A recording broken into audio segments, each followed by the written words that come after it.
Buenas tardes y bienvenidas a la conferencia de hoy.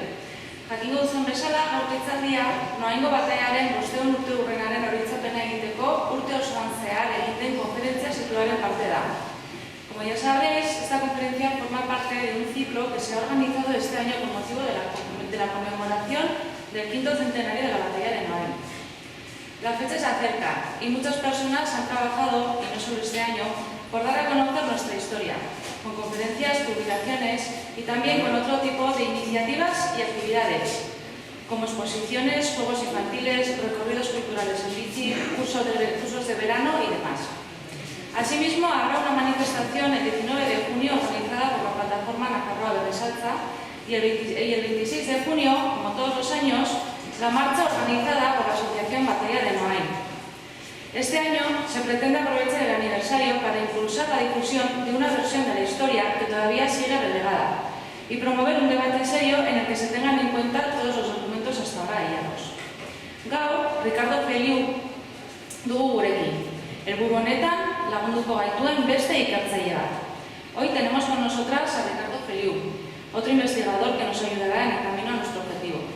Ricardo es doctor en Sociología por la Universidad Pública de Navarra, experto universitario en técnicas de análisis multivariante y tiene un máster en técnicas actuales de estadística aplicada por la UNED. Ha participado en diversos grupos de investigación becados por el Ministerio de Ciencia y Tecnología del Gobierno de España y del Gobierno de Navarra. Ha trabajado como consultor para empresas, instituciones públicas, partidos políticos, organizaciones sociales y medios de comunicación, realizando diversos estudios sociológicos. También ha participado como docente en cursos sobre administración pública, análisis político o análisis de encuestas electorales. En la actualidad, imparte docencia en el Departamento de Sociología y Trabajo Social de la Universidad Pública de Navarra y en la UNED. Además de todo ello, también saca tiempo para el voluntariado y ha impartido cursos de formación para la Asociación París 365 y Gaztelana. En la conferencia de hoy nos hablará del navarrismo y hará un análisis de cómo esta ideología ha intentado naturalizar una visión concreta de la historia, valiéndose de la educación, la cultura popular y la comunicación de masas. Análisis que está mucho más desarrollado en su obra publicada Navarrismo Pop. Y con esto cedo la palabra a Ricardo. Ricardo, mila esker etortzeagatik. Mila esker. Para acabar, en el turno de preguntas, si nos importa levantar la mano y avisar con antelación para que los cámaras puedan enfocaros y... ¿Sí? Vale, mila esker.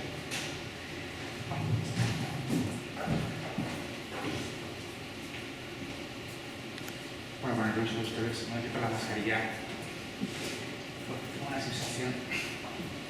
Bueno, arratsalde guztioi, no sé si me escucha bien. Sí.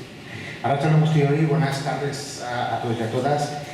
Bueno, en primer lugar me gustaría dar las gracias a la plataforma Noain 500 años de dedicación de estar aquí con todos ustedes para abordar un tema que me parece especialmente interesante y apasionante y que en los últimos años, digamos, no voy a decir yo que me esté llevando por el camino de la amargura, pero sí que, digamos, está centrando gran parte de mi interés como investigador y sobre todo en aquellas cuestiones o temas sobre la sociedad navarra, en donde llama la atención la cantidad de ruido que hay sobre algunas cuestiones, pero los grandes silencios que hay sobre otras. Mi idea con esta charla es abordar el navarrismo, pero prestando atención a un aspecto central de lo que yo denomino una cultura política. Y ese, digamos, ese acento, esa atención lo quiero poner sobre todo en las tramas discursivas que a lo largo de los años ha ido articulando en relación a la historia, el carácter historicista de la misma. En realidad el historicismo no es algo que sea particular, que sea propio, original del navarrismo, tanto que si analizamos las diferentes culturas políticas que se van a articular y se van a ir configurando a lo largo del siglo XIX y XX, va a estar de alguna manera presente. Lo interesante que tiene el navarrismo es cómo a través de diferentes vías, estrategias, ha intentado, con una suerte dispar, que es un poco lo que voy a intentar exponer hoy, ser hegemónico, es decir, que digamos, su construcción, su visión, no solamente de la historia, sino de la sociedad navarra se naturalice, que por tanto sea imposible otra forma de pensar, otra forma también de pensarnos y de contar lo que somos, lo que hemos sido y lo que queremos ser.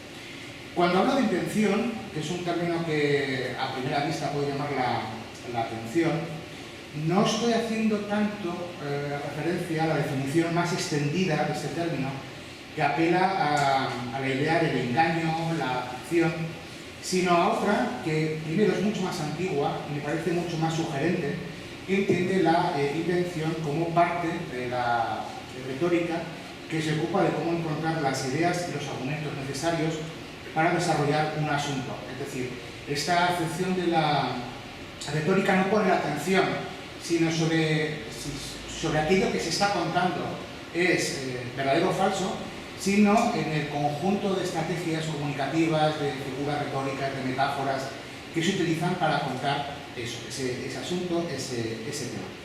Así que cuando hablo de la invención de Navarra, lo que estoy haciendo referencias justamente a cómo a lo largo del tiempo el navarrismo lo que ha ido articulando ha sido un conjunto de tramas discursivas de carácter político, histórico, cultural, religioso y social, que están entretejidas de un modo concreto. Lo complejo, lo que a veces nos puede producir una cierta confusión,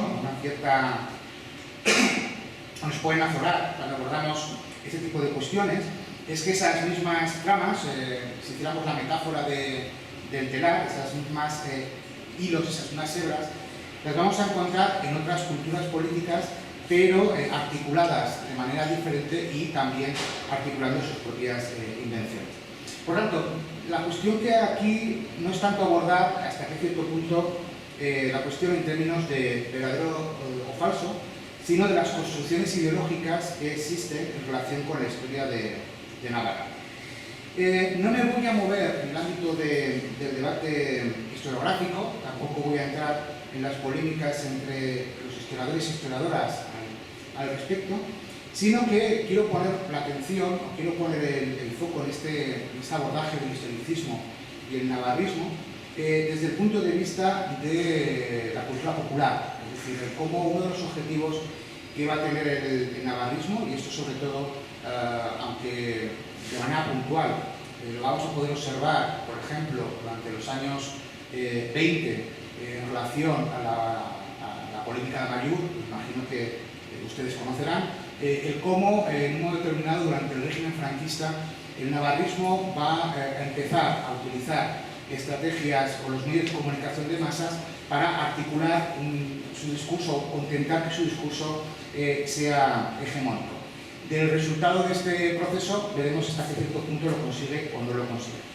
Por tanto, no voy a abordar esto del navarrismo desde el punto de vista de la historia social y política, que son, digamos, aproximaciones que son importantes, son, diría yo, fundamentales, y no podemos perder en ningún momento las aportaciones que se hacen desde esos campos, sino del maridaje entre la historia cultural, la sociología política y la sociología de la cultura. Partiendo del hecho de que el navarrismo desborda el campo de lo estrictamente político y, por tanto, presenta una dimensión que es cultural, normativa y sociológica. Por último, para cerrar esta especie de introducción, hay un aspecto que en las análisis y reflexiones a veces no se toma en cuenta y que considero fundamental, que es la mirada de clase, es decir, tener presente la estratificación social y las relaciones de poder. Tan importante es lo que se dice como el quién lo dice, con qué intencionalidad, desde qué posición social lo dice y quiénes tienen el poder de determinar el campo de debate, es decir, de determinar sobre qué hablar y sobre lo que no, de marcar la agenda, de determinar aquello que es relevante, de aquello que será objeto de polémica y discusión. Desde esta perspectiva, gran parte de las polémicas que nos vamos a encontrar a partir del último cuarto del siglo XIX en relación a la cuestión foral y que nos va a llevar a las postrimerías de la guerra civil sobre la identidad de Navarra, va a estar protagonizada por personas que van a pertenecer a estratos sociales similares, con pequeñas diferencias entre ellos, y que los podemos agrupar bajo la categoría de burguesía, concretamente una burguesía urbana. Yo suelo a veces utilizar otra figura más poética, pero yo creo que también bastante identificadora, como la buena sociedad de Pamplona.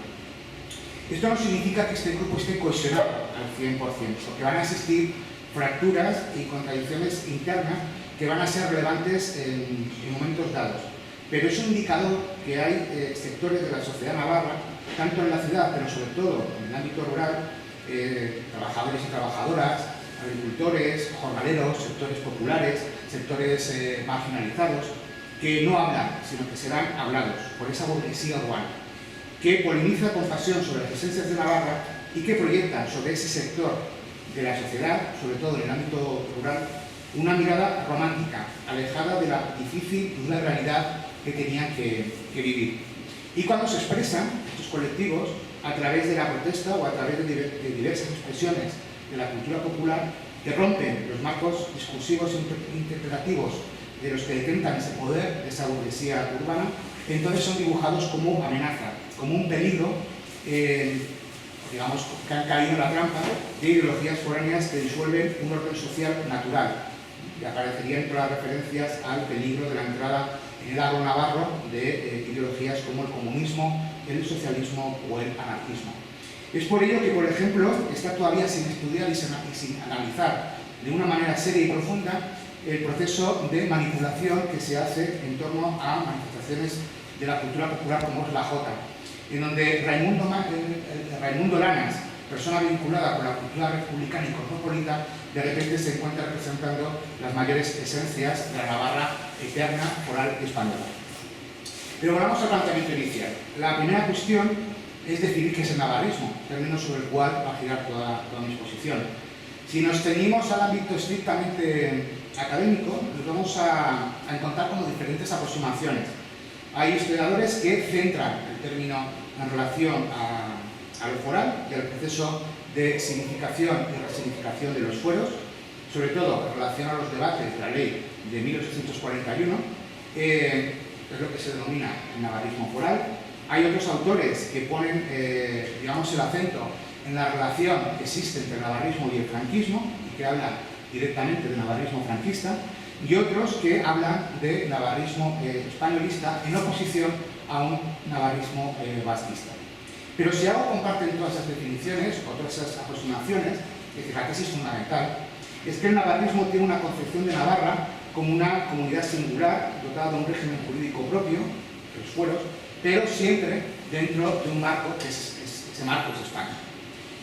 Conviene no perder de vista esta tesis, porque es una tesis que se formula ya prácticamente a finales del siglo XIX, principios del XX, y que ya nos suenan o nos evocan a declaraciones que a día de hoy se realizan por parte de algunos políticos o políticas, siempre que sale la cuestión de la identidad navarra, digamos, al escenario del debate político.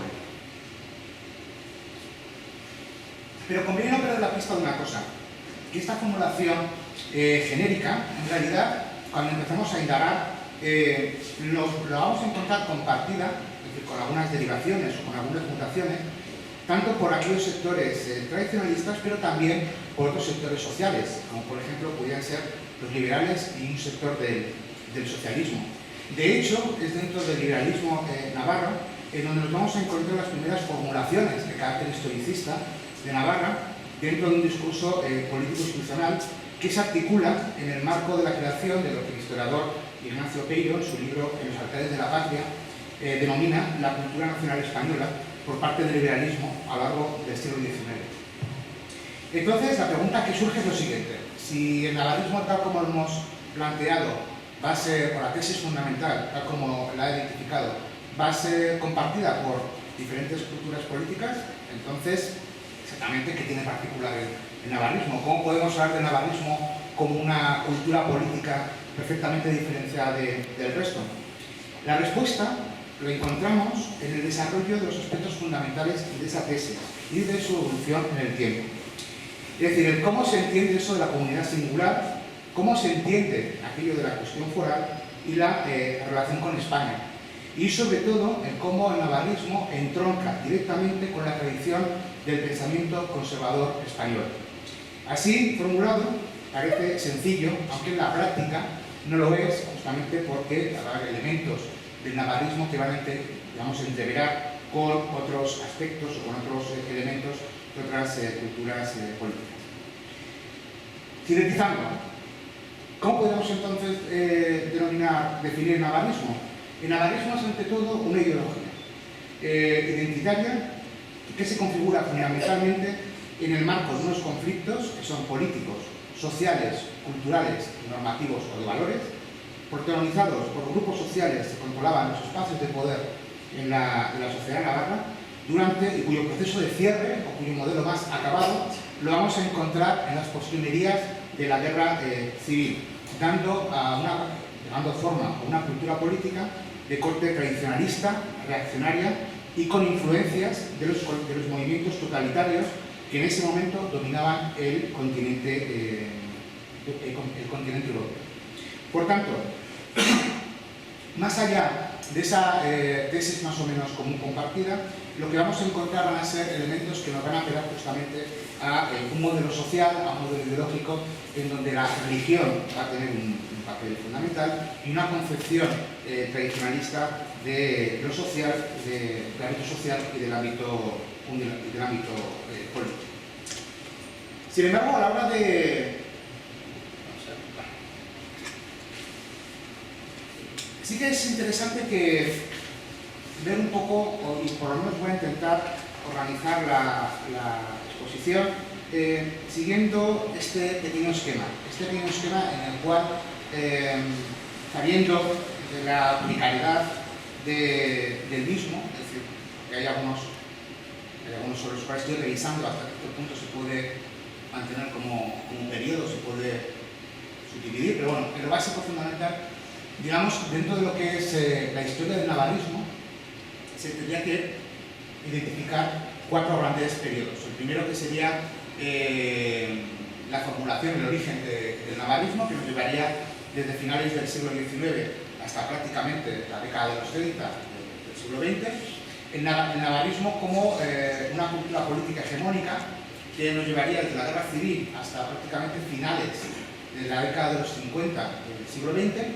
El navarrismo cuestionado, en el cual vamos a ver hasta qué cierto punto intenta ubicarse en una sociedad navarra que está cambiando, y además cambiando a diferentes niveles, que prácticamente nos va a llevar desde los años 60 hasta prácticamente la década de los 90, y luego la reinvención del navarrismo, que vamos a asistir en las primeras décadas no del siglo XX, evidentemente, que no iríamos para atrás, del siglo XXI, que digamos serían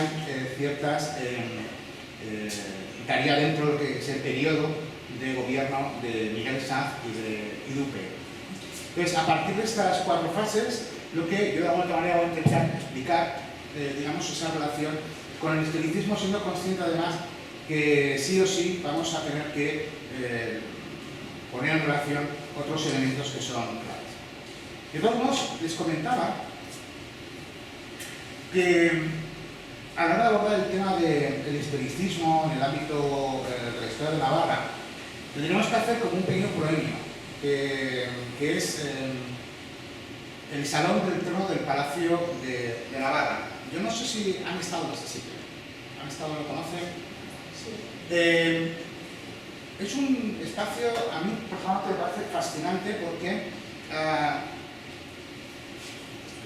yo ahí más o menos lo cito la expresión ideológica del liberalismo foral, digamos que sería desde el punto de vista plástico, desde el punto de vista estético, un texto complejo en donde los liberales navarros lo que van a intentar hacer de alguna manera es construir un discurso sobre lo que es Navarra y de la historia de Navarra. En realidad, el origen de lo que es el programa iconográfico del Salón del Trono del Palacio de Navarra, a pesar de que se construye en la década de los 60, empieza mucho antes, empieza en el año 1852.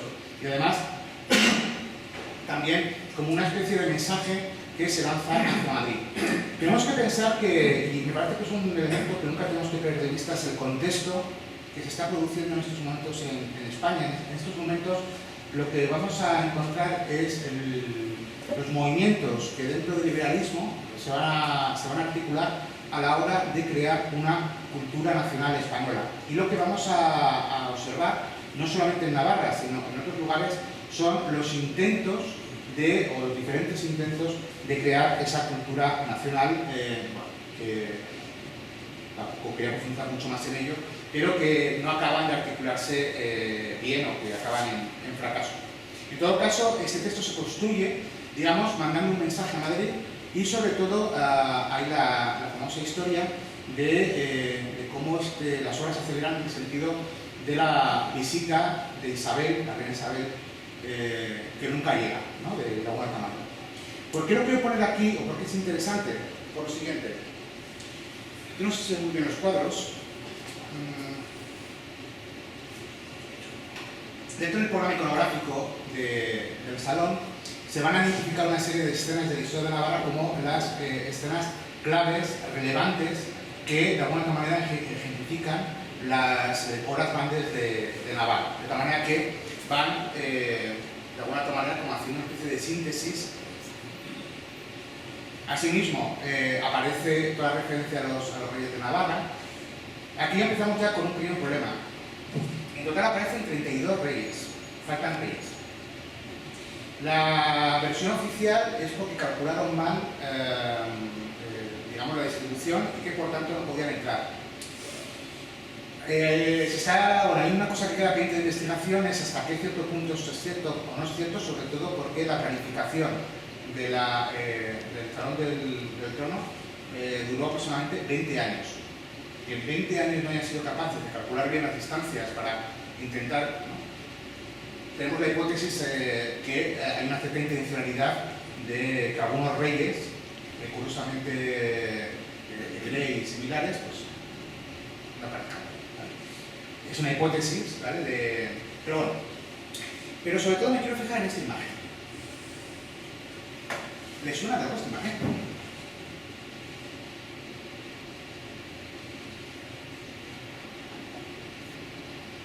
Esta imagen es la Amazona de Navarra. Es la representación que los liberales van a hacer de Navarra. Curiosamente es una representación que toma como referencia la representación iconográfica de España. La representación iconográfica de España que nos encontramos dentro de los liberales españoles es justamente esta, es decir, la Mater Capitolina, la Placa Capitolina, y que aquí se, digamos, utiliza para representar Navarra. Es una imagen muy interesante. Primero porque vincula elementos de carácter historicista. Vemos aquí, no sé si se ve bien, todo el tema de referencias a las banderas de las naciones vencidas. Aquí vemos abajo el verde. Vamos a ver mejor. Por ejemplo, ¿ven esta bandera verde? Es una referencia al mundo islámico, ¿vale? La corona de laurel y las palmas de la victoria, sentada sobre un trono donde, digamos, de fecundidad. Pero ¿ven algo que les llame la atención? Aparte de esa referencia de carácter histórico, la fábrica y el tren. Y el tren, en realidad, es una historia muy interesante. Les comentaba que la primera vez que se empieza a diseñar esto es 1852. La ley de 1841 se ha firmado prácticamente 9 años antes. Es un mensaje que está mandando a Madrid diciendo el transporte ferroviario pertenece a la reina. Lo que pasa es que la reina Isabel no aparece, ¿vale? Es una especie de reivindicación que se queda, en este caso, finalmente. Pero aparece la fábrica, aparece donde se vincula la idea de Navarra con la idea de ese progreso, o tal como se entendía, percibían, construye la idea del progreso desde el pensamiento, del pensamiento liberal. Y esto de aquí, que sería un toro, que sería el centro de la sabiduría, ¿vale?, del conocimiento, como principio rector de los destinos de Navarra. Si están algo duchos en iconografía cristiana, podrán ver que esta representación de la sabiduría, en el fondo, es una tiene una mera expresión, es una pequeña macarrada liberal, porque en realidad, ¿sobre qué está sostenido el tono? Ese templo de la sabiduría, unas nubes. En el fondo podríamos quitar este elemento y poner a una virgen. Se produce un proceso de laización, es decir, se va un elemento en donde toda dimensión religiosa es eliminada en esa representación. Además, este tolo, este templo como representación de la sabiduría, tiene a la vez otro elemento, ya se tiene más de cotilleo, que es, bueno, las conexiones entre la masonería y el idealismo español, y también navarro. Bueno, es una cosa que es ampliamente conocida, es decir, a pesar de que algunos se crean teorías de la conspiración, en realidad esta forma de representar la sabiduría es una representación masónica. Lo que no sabemos, que es una cosa que también estamos intentando estudiar, lo que no sabemos si es intencionado o no es intencionado. Es decir, que cuando el pintor ejecutó este fresco, lo utilizó de una manera intencional o ya era, digamos, un elemento iconográfico ya más o menos tipificado y lo hace sin ninguna conciencia previa. De todos modos, llama la atención que cuando Franco llegó aquí, estuvo debajo de un símbolo con elementos masónicos. ¿Vale? Son esas paradojas chistes de la historia, ¿vale? En donde venga a hacer el chiste que se le va viendo el fresco encima, no sé qué es.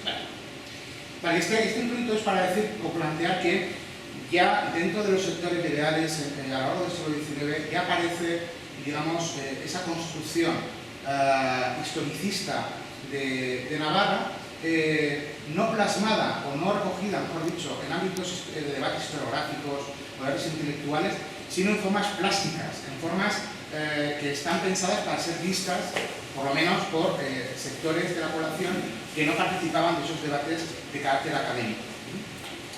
Bueno, vamos a ir entrando en lo que es la configuración de navarrismo, identificando en este proceso de análisis los momentos clave, o lo que yo considero que son aspectos sobre los cuales deberíamos por lo menos prestar la atención.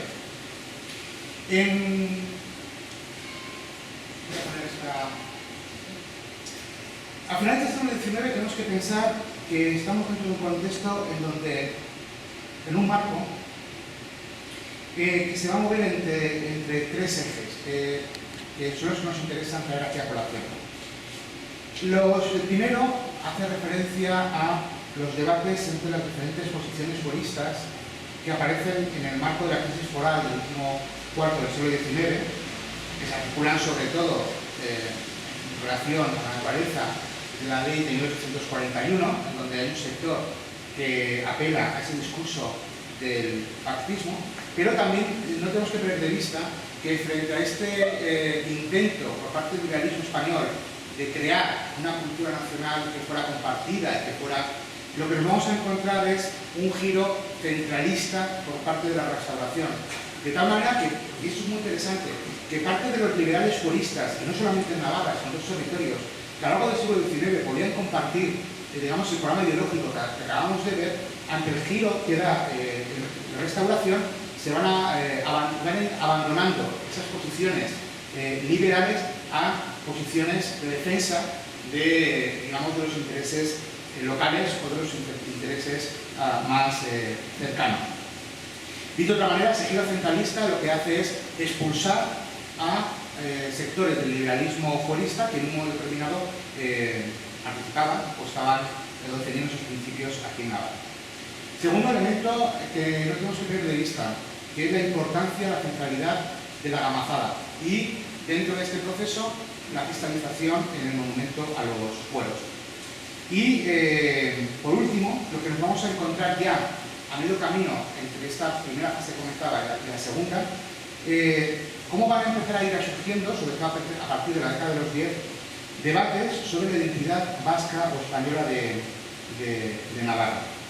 Y estas debates y polémicas lo que van a girar alrededor justamente de una cierta nostalgia de un viejo reino medieval que, debilitado por el espíritu centralista que surge a la Constitución de Cádiz. Ahora bien, a partir de la gamazada se produce un giro importante. Y ese giro es que, con la aparición expresiones políticas del vasquismo, es decir, cuando aparece el nacionalismo vasco, de repente todos los debates puristas se van a ir dejando a un segundo plano y de repente el gran adversario o el gran, digamos, gran monstruo en el cual se le ve, se articula un discurso de amenaza, va a ser justamente ese nacionalismo vasco. Bien, les ponía aquí esta fotografía, yo no sé si reconocen esta fotografía.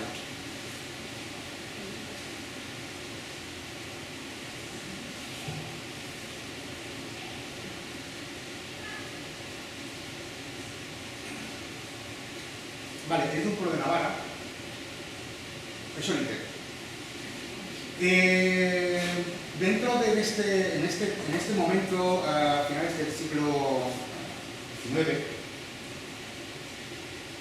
dentro de las diferentes iniciativas culturales que van a surgir, y además movidas o articuladas en torno a la identidad de Navarra y en torno también a la crisis foral, van a aparecer lo que yo considero que son las dos principales iniciativas culturales de recuperación de la historia y de la cultura vasca y navarra. La primera va a ser la Comisión de Monumentos Históricos y Artísticos de Navarra, que, aunque bien surge en un primer momento, en 1844, va a ser restaurada en 1865 con una finalidad que es proteger el patrimonio artístico abandonado y en ruinas a causa, ¿vale?, del devenir del tiempo. Lo que pasa es que los trabajos que va a realizar esta comisión van a jugar en torno a una idea, a un cierto concepto nostálgico, bueno, nostálgico no sé si es la idea del reino perdido, es decir, lo que fuimos en el pasado y cómo la desidia, el abandono por parte de la sociedad navarra ha hecho que estos caigan, digamos, en la ruina más absoluta. Por tanto, lo que se plantea es una recuperación que tiene dos ejes. Es una recuperación física, la idea de la restauración, pero también es una recuperación emocional. Es decir, que digamos la recuperación lo que sirva es para conocer mejor nuestra historia y sentirnos orgullosos de ella. Si bien dentro de la Comisión de Históricos Artísticos de Navarra van a hacer un trabajo realmente que a día de hoy la verdad es que es impresionante, porque van a hacer una indagación, de evaluación, más allá luego de los juicios que puedan hacer, pero de evaluación de la situación de edificios tan importantes como por ejemplo Irache o por ejemplo el Monasterio de Leire. El caso del Castillo de Leire yo creo que ejemplifica muy bien este proceso, ¿vale? De tal manera que lo que nos vamos a encontrar es no solamente unos informes en donde van desgranando la situación de los edificios, sino también un abundante aparato visual. Es decir, se empiezan a sacar fotografías y algunas de ellas, ¿vale?, van a acabar incluso incorporándose en postales. Este tema me parece súper importante. Fíjense que podíamos centrarnos únicamente en los debates que tenían los historiadores, vale, pero esos debates en realidad la mayoría de la población no se enteraba. O tenían lugar en unos espacios que la mayoría de la sociedad, digamos, también vamos a poner la sociedad urbana, que tenían los medios económicos para exponer este tipo de materiales, ¿cómo empiezan a percibir la idea de empezar a apreciar aquellos aspectos de la cultura material y natural de Navarra? A través, entre otras cosas, de la fotografía. Y va a ser ahí donde se va a generar una sensibilidad, una preocupación, una forma de impactar y decir, oye, vamos a hacer algo. Por eso, este tipo de trabajos son interesantes, justamente por esa preocupación y por la distribución que se va a hacer de las diferentes fotografías. De hecho, tenemos muchísimas fotografías de Olite en ruinas. Y de hecho, hay un archivo que llegaba a hablar de 500, 600 fotografías, para que veamos la importancia, la relevancia que tenía ese tipo de trabajos. No solamente eran trabajos, si quieren, de carácter académico, sesudo, sino también de recoger de una manera visual la situación del patrimonio navarro que se caía a trozos con nuestro pueblo. Sí que es verdad que con el castillo de Olite hay una polémica que yo creo que eso también pone encima de la mesa. Es decir, que cuando la Comisión de Monumentos va haciendo los diferentes informes sobre la situación del castillo de Olite y la necesidad de actuar, porque literalmente se caía, había lienzos que ya se estaban cayendo. Claro, dentro del pueblo de Olite, pues la gente protestó. ¿Por qué? Porque históricamente el castillo de Olite había servido como de cantera para hacer casas, para hacer el colegio, para hacer... Y tenía la sensación de que desde Pamplona, de esa agua que sea, venían allá a decirle lo que tenían que hacer, lo que no tenían que hacer, y decir, vale, pues perfecto, pues tenemos dinero para tener nuestra escuela, para tener nuestras casas, y desde Diputación decían, bueno, no, igual no. Entonces tener una sensación como de decir, vale, nuestra historia es importante, es relevante, pero están las condiciones materiales en las cuales vivimos que, pues hombre, evidentemente... Y se produce una tensión muy interesante que a veces se suele obviar y que me parece ponerla encima de la mesa, porque además va a venir un poco a lo que comentaba al principio, de que a veces este tipo de cuestiones, de tensiones, en donde aparece la desigualdad territorial, pues no se obvia. O sea, que no se obvia y no se explica bien. La segunda es súper importante, la Asociación de Euskera de Navarra, en el año 1877. En donde, en torno a la idea de considerar el euskera como un patrimonio de los éuskaros, se convierte, digamos, su recuperación en un ejercicio de conocimiento y digamos, de amor, un ejercicio de amor hacia todo lo que tenga que ver con la cultura vasca y navarra. A nadie se le escapa que bueno, la fuente de inspiración que directamente emana de la Asociación Euskera pues estaba que ver con la filología alemana, digamos, la influencia de ese pensamiento romántico en donde se plantea que los estudios lingüísticos son considerados como el mecanismo, la vía más importante para recuperar el espíritu de los pueblos, ¿vale? Por tanto, lo que vamos a encontrar son dos importantes iniciativas culturales que me parecen muy importantes de nuestro punto de vista. No son políticas, son culturales. Independientemente de que Arturo Campión y los Julio de Calini tuvieran una significación política personal. Todo esto porque también hay una cierta maledicencia cuando se les intenta vincular políticamente con él. Inicialmente son culturales. Y me parece que esto es importante que no perdamos de vista, ¿vale?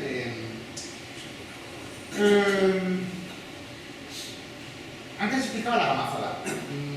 Creo que es un episodio bastante conocido, tampoco voy a entrar mucho más en ello. Me interesa sobre todo la parte más historicista que tiene el monumento a los fueros, que son las cuatro placas que aparecen en el monumento, ¿no? No sé si sabrán, pero el monumento a los fueros nunca ha sido inaugurado.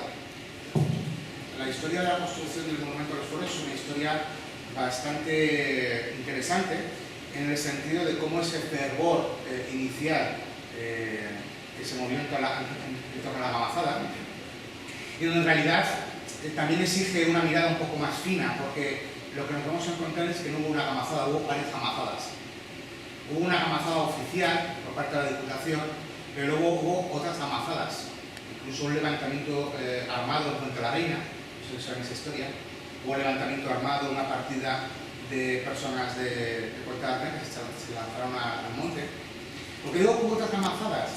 Porque dentro del discurso más o menos oficial de la gamazada como una especie de expresión del pueblo navarro que proyecta sobre la historia, vale, lo que vamos a encontrar fuera de ese espacio va a ser, sobre todo en el ámbito rural, una situación económica muy complicada de la Navarra. La gente está pasando hambre. Y en torno a la gamazada, en realidad, lo que nos vamos a encontrar es una serie de revueltas y una serie de protestas que, evidentemente, van a achacar intuitivamente, no tan mal encaminados, hacia los sectores liberales, y esto nos podría también dar una charla, un análisis más detallado sobre las consecuencias de las desamortizaciones, digamos, dentro de la generación de pobreza económica por parte de la sociedad navarra. Lo dejo ahí por si quieren profundizar en ello. Pero muchas veces lo que nos encontramos son protestas populares, protestas rurales, que enfocan o proyectan la causa de la situación económica vital en la cual estamos viviendo justamente en Madrid, ¿no? Bien, digo esto porque también cuando abordamos un episodio como la Gamazada, muchas veces lo que tenemos que hacer a veces es una especie de clarificación de lo que ahí ocurre. Ocurrieron, digamos, como varias cosas. Pero me parece que las cuatro las ven bien. ¿Hay alguna cosa que le llame la atención de estas cuatro? Ya les adelanto que yo mantengo la hipótesis de que una de las causas por las cuales el monumento a los fueros no fue inaugurado no responde tanto a las dificultades económicas que se vio atravesar el proyecto y que se tuvo que parar, se reinició, sino que en el momento en el cual se finalizó, estamos ya en un momento en el cual los fueros ya no era tanto un elemento de discusión, sino que empezaba a aparecer aspectos que tenían que ver con lo identitario como el nuevo eje de debate y de ficción en el escenario navarro. Fíjense que, por un lado, tenemos la primera, la incorporación de Navarra a la corona de Castilla fue por vía de unión principal, reteniéndose cada reino su naturaleza antigua, así en leyes como en territorios y gobierno. Esto no lo compartía la sociedad navarra. Esto únicamente lo compartían aquel sector de carácter fuerista que no interpretaba el término de pacto. No hubo jamás una conquista, todo fue un pacto. ¿No? Y tal pacto fue son los que hablan de la ley paccionada de 1841, que van a ser los que también discursivamente van a evitar todo el rato la idea de si aquí no hubo una conquista, esto fue el resultado natural de, ¿no? Es una cosa obvia, ¿no? Aunque luego este discurso se va a ir incorporando elementos más historicistas, y ya en la formulación que vamos a encontrar, por ejemplo, gente como Víctor Pradera de los años 30, por parte del navarrismo, es que era casi un designio de Dios que Navarra fuera España, porque España es Navarra. Esa es la dirección final, ¿vale? Que se adelantó como unos 70 y pico años a Ayuso, ¿vale? Como se puede ver. Esto final de esta idea, ¿no? De la idea de la incorporación, de la idea, pero jamás hubo conquista. Frente a esto está esta otra, que sería como, ¿no? Se eligió este monumento para simbolizar la unión de los navarros en defensa de su libertad son las defensas del amor y la propia vida. Digamos que haría referencia directamente a aquello que motivó la construcción de... Y luego una placa en euskera que lo que hacía ya referencia justamente es a esa tradición vasca. Fíjense que es muy interesante esta porque se plantea, y es también un tema que me llama mucho la atención, que esa referencia a la cultura vasca siempre sea del presente hacia el pasado. ¿Vale? Acá esa referencia al pasado. Que también estamos en un momento en el cual, en ese punto de eje de axial que vamos a encontrar en la década de los 10, hasta la década de los 10, las élites políticas e intelectuales de Navarra, la gran mayoría, no cuestionaban el origen vasco de Navarra. O sea, no cuestionaban en ningún momento el tema del sustrato vasco. No había ningún tipo de cuestionamiento. Es a partir de este momento en donde sí, ¿vale? A partir de la década de los 10. Y luego tenemos esto de aquí, que no sé si se reconocen los símbolos. Tenía un amigo mío que decía que esto es una especie de fricada filológica.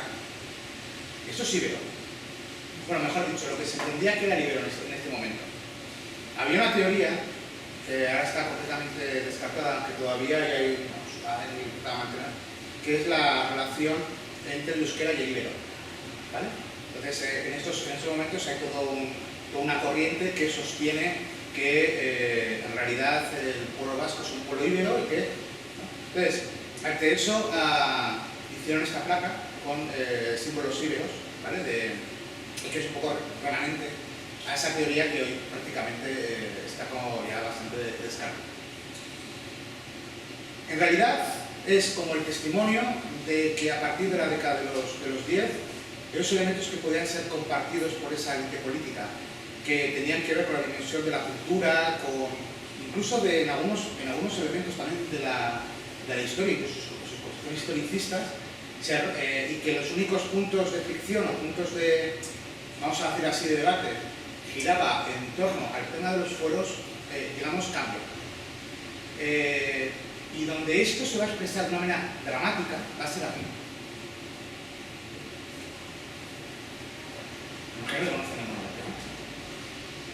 En la polémica del movimiento mayor, que es donde de una manera clara se visibiliza esta ruptura que se produce. Entonces,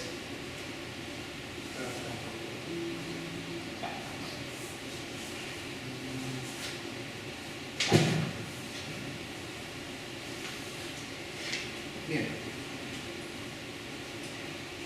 yo no sé hasta qué cierto punto conocen ustedes todo el caso Amaiur. Digo porque, no sé, para explicárselo, tengo una cierta sensación que igual reitero una cosa que ustedes ya saben y por tanto los puedo aburrir. Pero para que nos pongamos un poco en contexto,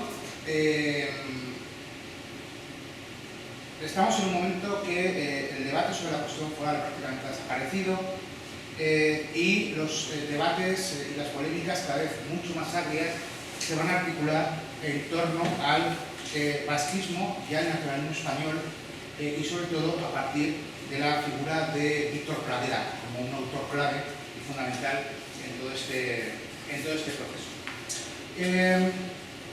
En realidad, la idea de construir un monumento al homenaje a los defensores del Castillo de Amaiur surgió de Iturralde y Suit, de Arturo Cambión. De hecho, en mayo de 1920, antes de la celebración del 400 aniversario, es Julio Altadí el que va a proponer a la Comisión de Monumentos la construcción del mismo. Y entonces hace una suscripción pública, en la que participó la gran parte de la prensa local, participa la Diputación, participa el Ayuntamiento de Pamplona, y en un principio el diseño original era pues, un obelisco con el escudo de Semilindades, de una inscripción en euskera y en castellano que dijera a los últimos defensores de la independencia de Navarra. Esto me parece muy interesante en cuanto a la fecha y el mensaje y es decir, la idea de que Amaiur representa un episodio clave en la historia de Navarra y que es el símbolo o si quieren, de la pérdida de la independencia del reino. Independientemente de que luego pueda haber corrientes que lo plantearan en términos de incorporación o en términos de conquista. Pero estaba la mentalidad, estaba la idea, ¿vale?, de que Navarra dejó de ser independiente y que Amaiur se convierte en el símbolo justamente de la pérdida de esa independencia. Los defensores de Amaiur eran navarros y navarras. Y digo esto por lo que va a ocurrir 5 años después, que es un poco, no menos, va a ocurrir menos en relación a esto. Bueno, sale esa discusión pública, la prensa local, entre ellos, por cierto, el Diario de Navarra. El 23 de julio de 1920 se realiza un homenaje a los combatientes de Amaiur, se coloca la primera piedra del obelisco, pero en el 6 de enero de 1921, que también hay que tener mala leche que el Día de Reyes haga ese tipo de cosas, en la inauguración del Centro Católico de Navarra, Víctor Pradera, en una conferencia, no se le ocurre mejor cosa que llamar traidores a los aragoneses por haber defendido a Juan II contra el príncipe de Guerra. De haber colaborado, ojo, con los franceses y los cismáticos de Alberto. Es decir, les llama traidores primero porque los defensores de Amariu, para Víctor Pradera, no son navarros, son franceses. Primer elemento fundamental. Segundo elemento fundamental, porque no son católicos. Fíjense que aquí empieza a aparecer, a entreverse lo que más adelante se va a configurar de manera dramática con la ideología de la cruz y la espada, y que va a tener una dimensión dramática civil, y que va a ser, digamos, uno de los ejes discursivos, digamos, dentro del franquismo, pero también del navarrismo ya como el discurso político ya acabado.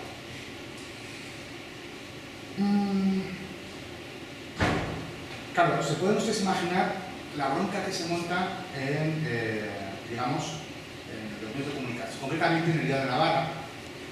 El día, a 2 días de esta declaración o esta conferencia de Víctor Pradera, Manuel Aranzadi publica una carta abierta diciéndole a Víctor Pradera, pues que, bueno, prácticamente que es un mal navarro, por lo que acaba de decir.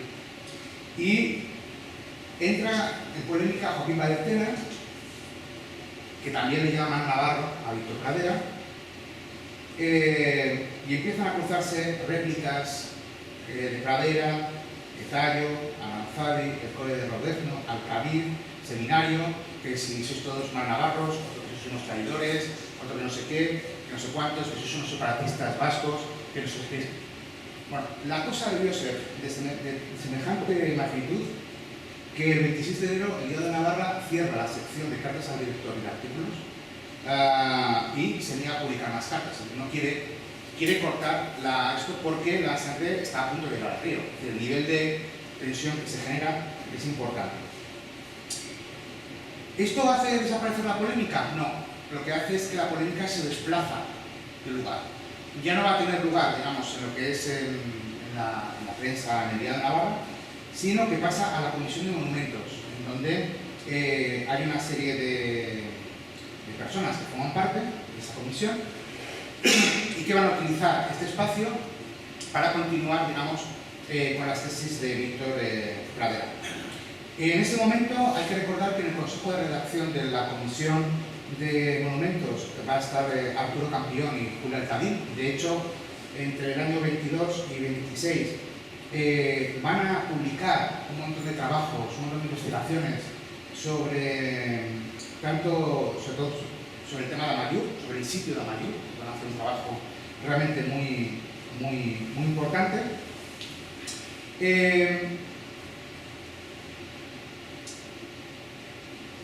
Pero claro, se lleva a la comisión de monumentos, digamos, a la junta directiva, digamos, esta tensión, este debate. Me voy para que se haga un poco el nivel de las broncas que llegaban a tener.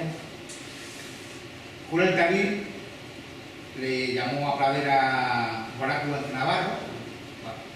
Todo este lenguaje es una forma fina de... Víctor Pradera empezó a insultar, el historiador de Baratillo, una vez lo hizo, a Campión le tildó de pseudo-senador, una situación realmente enloquecida. Claro, Arturo Campión también se ve que se vino arriba y, bueno, politicastro, doble maroto de los carlistas, limpiaquinteros. Bueno, la verdad es que en un momento de genialidad le llamó... autoriza a pensar en anormalidades cerebrales o en supino desconocimiento léxico. Eso se supone que la Comisión de Monumentos se va a entregar toda gente con educación formada, para que nos hagamos un poco la idea de la violencia de la situación que estaba generando. Esto no acabó, todavía estamos en el capítulo 2, y es que en marzo de 1921, seguimos en el mismo año. Vamos a quedarnos con esos apellidos, ¿de acuerdo? Francisco J. Raiza, José Esteban Uranga, José Sanz, Luis Elio y Torres, presentan en la Comisión de Monumentos una moción pidiendo la celebración de la incorporación de Navarra a Castilla, ¿vale?, como quinto centenario de dicha unión. Aparte de que fallan completamente porque al cuarto centenario, ellos lo que querían decir, no, lo que hay que poner es el escudo de España en el monumento mayor, porque fue la victoria de Navarra contra, digamos, el invasor. Claro, la reacción que iba a tener por parte digamos, del resto de la Junta, pues es mayúsculas.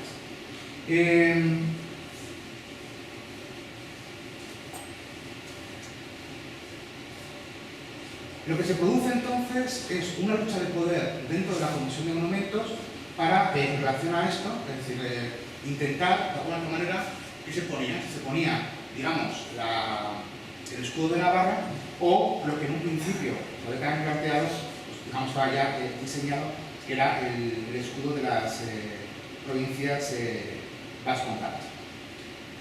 Se gira otra nueva polémica, porque inicialmente esto no estaba previsto, pero abreviando, corriendo un poco más, y teniendo en cuenta, digamos, que toda esta tensión que se va generando, digamos, se va trasladando a ámbitos que van más allá de la Comisión de Monumentos, lo que se hace es, en 1924, 3 años después, se retoma la polémica, se vuelve a presentar la idea de que se coloque el escudo de España.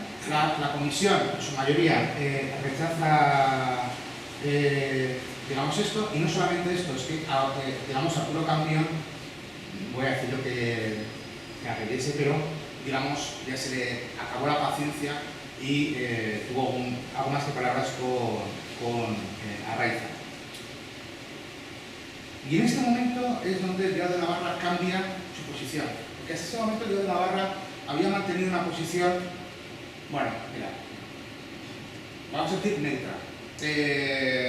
No me mojo, de hecho yo en Navarra había puesto dinero para el monumento, pero a partir de 1934, en un contexto donde el debate ya era en clave nacionalismo vasco versus nacionalismo español, el Diario de Navarra se posiciona en contra de Arturo Campión, de Julio Altavix, se entra a criticar la negativa de la Comisión a colocar el escudo de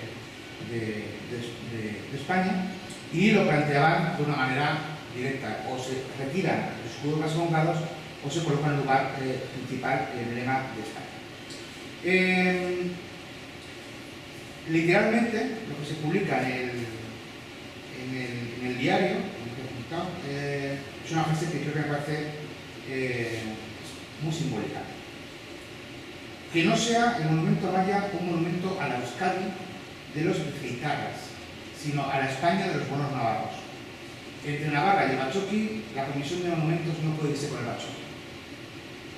Este es, digamos, el nivel de debate que ya nos encontramos en los años 20 y que ya prácticamente nos cambia a el escenario, el segundo escenario que les comentaba antes. Parodiando mucho, el 14 de junio de 1926 hay una reunión en el despacho del gobernador civil de Navarra, que era presidente honorario de la Comisión de Monumentos, y considerando la Comisión de Mayur, lo que había decidido era una paralización funcional de la Comisión, escuchado un poco las opiniones tanto de la Junta como del presidente del secretario, y decide ordenar la colocación del guard preferente del escudo de España en el monumento de Marte. Y además, con la justificación de querer renovar la comisión, lo que hace es, de alguna manera, maniobra para que Arturo Campión y Julio Altavix perdieran la presidencia y que estas pasaran a Francisco Javier Arraiza. Es decir, va a ser el gobernador provincial que da un golpe en la mesa y dice: vamos a poner el escudo de España y, digamos, todos aquellos que habían defendido la idea inicial del escudo de Navarra, en esa clave de defensa de los defensores del último bastión del reino. Lo sacamos fuera de la comisión y les echamos fuera. Es interesante que en el momento en el cual Julio Altavil o Arturo Campión se ven desplazados, prácticamente en un año y pico, el boletín de la Comisión de Monumentos, que era la revista que publicaban, y que es una gran fuente, por cierto, de información histórica de todo lo que estamos contando, desaparece. La comisión reduce su actividad y en el 26 de julio de 1961 alguien puso unas cargas de dinamita en el monumento a Amaya, que es completamente destruido. Digamos que como una gran metáfora de cómo se cierra toda esta polémica. Repito, ¿por qué la polémica de Amallur es clave, es importante? Porque ejemplifica, yo creo que de una manera muy clara, este cambio de escenario en el cual se da y en donde ya vamos a encontrar los elementos clave del navarrismo que hasta ese momento estaba más o menos desdibujado dentro de la cuestión foral. Ahora ya empieza a condensarse, ya empieza a solidificarse a partir de eso de firmas como la de Víctor Pradera, que empiezan a sostener ese concepto ideológico. Hay un segundo debate. Pues no, más rápido, sí. El problema es que me vengo arriba y me tengo este tipo de cosas. Vale, en plan puramente informativo, el caso de Amallur, aunque tiene estas repercusiones y es tan importante, hay otro elemento que también nos informa de cómo se va a aparecer en escena la dimensión religiosa y concretamente cómo empieza a aparecer en este constructo la figura de San Francisco Javier. Concretamente en 1922, en el tercer centenario de la canonización de San Francisco Javier, Joaquín Beunza da una conferencia en el Teatro Gallarre que se titula San Francisco Javier ante la historia, y la tesis que va a mantener es una tesis en donde dice que Navarra era el centro de una España interpretada como un designo de catolicidad imperial y activa en defensa de la unidad de la patria española y de la Iglesia, 1922. Es decir, de repente se construye o se va construyendo un discurso de carácter historicista, de carácter nacionalista español, pero además incorporando elementos de carácter imperial, en donde el destino de Navarra es de alguna otra manera ser parte, no solamente ser parte de España, sino ya ser España. 1922, todavía van a faltar casi más de 15 años para la guerra civil, pero ya está articulándose ideológicamente como discurso en estos momentos.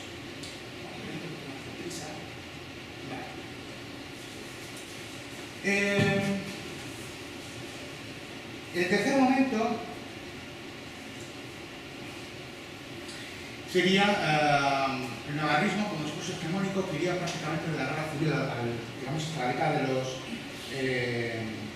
50, en donde, donde ya el navarrismo aparece ya como, digamos, una ideología más o menos cerrada, que se torna el discurso dominante, por tanto, de gran parte de las élites políticas, económicas y sociales de Navarra, que ha incorporado elementos del pensamiento reaccionario europeo y del tradicionalismo español y articula todo un discurso historicista en donde lo que va a aparecer es la idea de la Navarra vinculada con los destinos de España, con la dimensión imperial. Evidentemente, en un momento en el cual, cuando llega la Segunda República, esta va a ser vista como una amenaza política y una representación de todos los males que representaban al orden natural de las cosas en la dimensión religiosa, en institucional y en la cultural, ¿no? De tal manera que de la nostalgia romántica que podemos encontrar en esas imágenes del castillo de Elite por parte de la Comisión de Monumentos, se pasa a la exaltación triunfalista, al triunfo, ¿no? Al discurso de la espada de la fe, los castillos y los monasterios, aderezado con estereotipos raciales sobre el carácter navarro, y todo esto llevado por esencias religiosas de todo tipo. Bueno, donde de una manera ejemplar, digo ejemplar en el sentido de sintetizar todo este constructo que hace el navarrismo ya con proyecto acabado, lo tenemos en la cúpula de, que bueno, yo creo que lo conocen, ¿no? de Dolce, en donde se hace una especie de continuo histórico cuyo destino final, digamos, se va a mover o se va a articular en torno a la figura de San Francisco Javier. Si nos vamos fijando, por ejemplo, que va uniendo, que se van moviendo diferentes episodios, ¿no? Las navas de Tolosa, todo un continuo histórico, ¿vale? Y que nos va a llevar hacia la exaltación final de San Francisco Javier, esa dimensión imperial, ¿vale? Tenemos aquí todos los carlistas, la lucha contra el francés, las guerras de guerrillas en la lucha del francés, ¿vale? Requetés, y que todo converge, digamos, a la figura de San Francisco Javier, que se convierte, digamos, como el epígono o el símbolo principal de todo eso.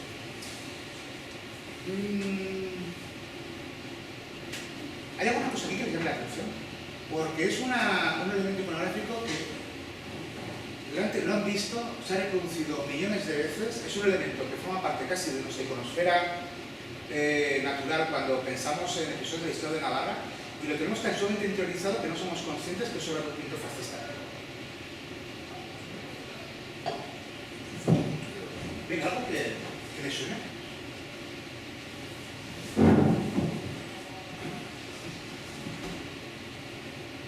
Esto no les suena a las naves de Tolosa. En Diputación hay un cuadro enorme que es el mismo, porque es Tolosa, o sea, el mismo pinta este cuadro, que digamos que se autoplagia, no sé si sería el término más correcto, ¿vale? Pero que toma este motivo y lo coloca como un eléctrimo. Y anda que nos han sacado de esto a portadas de libros. ¿Se acuerdan ustedes de eso que se repetía la cultura de los 80 en cintas cassette de historia de Navarra? No sé si se acuerdan de, ¿no? Una de las portadas era... lo tenemos tan interiorizado que no somos conscientes que el origen forma parte de un programa iconográfico que en realidad es de carácter, iba a decir yo, tradicionalista fascista. ¿Vale? Entonces, esto es por eso digo que estamos en un momento en el cual el navarrismo logra ser hegemónico, logra insertar elementos, constructos de su visión histórica de las cosas como parte natural, digamos, de la vida social cultural navarra. Algunas van a ser cuestionadas, que va a ser lo que quiero terminar de cerrar, como gustaría, digamos, que haya un poco de debate, de diálogo, pero hay otras que no, hay otras que han pervivido con a lo largo del tiempo y cuando de repente una visita escolar llega al Palacio de Navarra y ve esto, no la asocia realmente a cuál es la historia, el origen de esta representación de la misma. Bueno, vamos a ver un poco más. Pero hay una parte que a mí me parece súper interesante y ya voy a engarzar con la idea esta de durante los años 40 y 50 el navarrismo va a ser digamos, la ideología de la cultura política hegemónica. Se inserta, va a ser la ideología de las instituciones, va a ser prácticamente estamos en una dictadura y es que no va a haber espacio real. La represión ha sido tan bestial que bueno, te voy a contar, creo que todos y todas sabemos, ¿no? Una represión que todavía a día de hoy hay gente que está empeñada en. Pero ya para finales de los 50 empieza a haber como quiebras y empieza a ver cómo desde el ámbito de la cultura popular, y en este caso, por ejemplo, como referencia el ámbito por ejemplo, de la literatura juvenil, empiezan a haber representaciones diferentes a ese imaginario, en torno a Francisco Javier, prácticamente como la esencia de lo navarro, lo español, lo imperial, lo católico y demás, y de repente se empieza a articular un contradiscurso. Fíjense que es un contradiscurso que se articula en el ámbito de la cultura popular, de la literatura juvenil, pero que va a estar fuera de lo que sería, digamos, de los constructos ideológicos políticos, pero van a romper esa imagen, o por lo menos la van a cuestionar. Traía aquí 3 portadas de libros juveniles en relación a San Francisco Javier, que se van a, digamos, publicar durante los años 50, 60. Y que van a incidir, curiosamente, o bien en la dimensión religiosa, o bien en una dimensión casi vinculado a una figura de aventuras. Lo más interesante es que cuando cogemos estos libros y los empezamos a leer, misteriosamente, algunos de los escritores de los mismos, aparte de la importancia que da la parte visual, empiezan a dejar caer cosas como contar la historia de la vida de San Francisco Javier. Es un tipo de literatura que ha dirigido a jóvenes, lo que estoy insistiendo durante toda esta exposición es que no me interesa la parte geográfica, no. Me interesa aquellos productos que son consumidos o van dirigidos a públicos que no son los públicos académicos, no son los públicos intelectuales, sino a otros sectores, ¿vale? al gran conjunto de la población. Y son libros que empiezan a hablar de la familia Hasso, y son libros que empiezan a dejar caer la historia del padre de San Francisco Javier, pero como que no quiere la cosa, se va dejando caer. Y son, digamos, planteamientos que empiezan un poco a minar. Pero claro, la historia de la familia Hasso, ¿a qué nos lleva? Aquí. Hemos visto, digamos, el proceso de cómo Mariú literalmente es destruida. O sea, físicamente es destruida. Claro, contar la familia de la familia Hasso se empezaba a contar y decir, oye, ¿por qué se está ahí? Oye, y aquí hubo una guerra. Pero esto no estaban los franceses. ¿Y qué hace el padre de Navarro más universal estando con los franceses? Es la teoría del chirimiri, ¿vale? Claro, como a un público infantil, a un público que, bueno, pues digamos las autoridades políticas y demás, pues tampoco se preocupan tanto de... Y esto, digamos, conforme vamos a encontrar los años 50 y años 60, poco a poco van a aparecer este tipo de expresiones. Debo confesar que mi favorita es esta, ¿vale?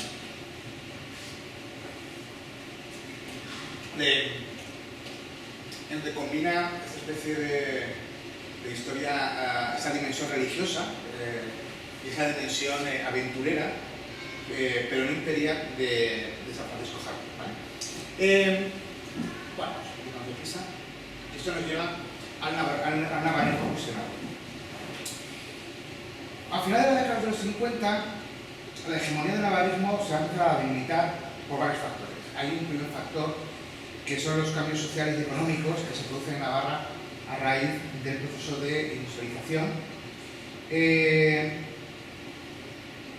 Y desde algunas élites, no todas, desde algunas élites políticas y desde dentro de la Diputación, lo que ve necesario es la necesidad de actualizar el discurso navarrista y por tanto también todo lo que tiene que ver con una construcción de la historia de Navarra concreta, pero intentando aunar la ideología desarrollista que entronca con el pensamiento del liberalismo económico, con ese imaginario tradicionalista de Navarra, en donde el ámbito rural se convierte en lugar de las esencias del pueblo navarro, ¿no? Frente, digamos, al ámbito de la modernidad.